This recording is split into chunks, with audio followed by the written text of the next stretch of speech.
Hi everyone, in today's video I'll show you how to enable and disable GPU debug layers on Samsung Galaxy S24 and Plus.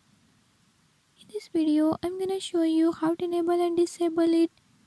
Before move to the video, if you are new to my channel, don't forget to subscribe and hit the bell icon.